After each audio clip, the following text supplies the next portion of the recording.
At addiction, Rebecca, Meta was recently found guilty in a Los Angeles court to have deliberately designed addictive products that harmed a young user. And we know she's not alone because there are thousands of other court cases now in the pipeline.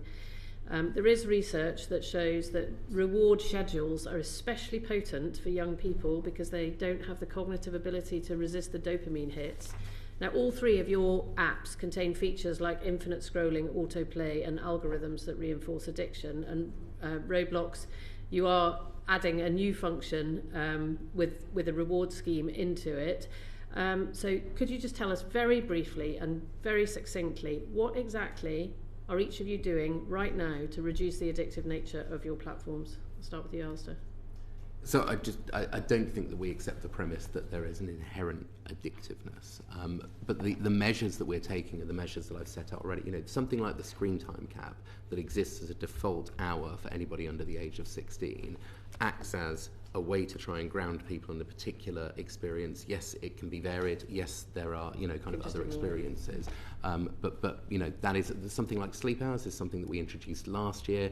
We've introduced updates to family pairing. It's a constant level of ongoing review of the evidence, working with partners, and making sure that we understand the experiences of people so that we can build the tools that give them agency and a balanced environment. You settled that court case, so you didn't actually go into the courtroom.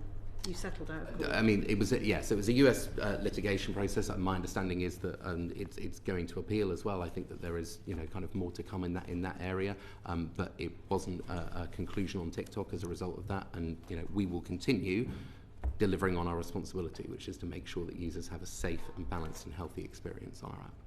What are you doing to reduce addiction? So just to answer that very quickly, we obviously are appealing that court case, so we don't also accept the premise that our platforms are addictive, so I can't talk about that too much. I mentioned the algorithm reset we did. That led to 50 million fewer hours spent online. Parents can set to 15 minutes a day limit for total time on our apps. We have the interruptions we've talked about. We are not intending for our platforms to be overconsumed by anyone, and we've introduced a whole range of ways to try and prevent that. Laura?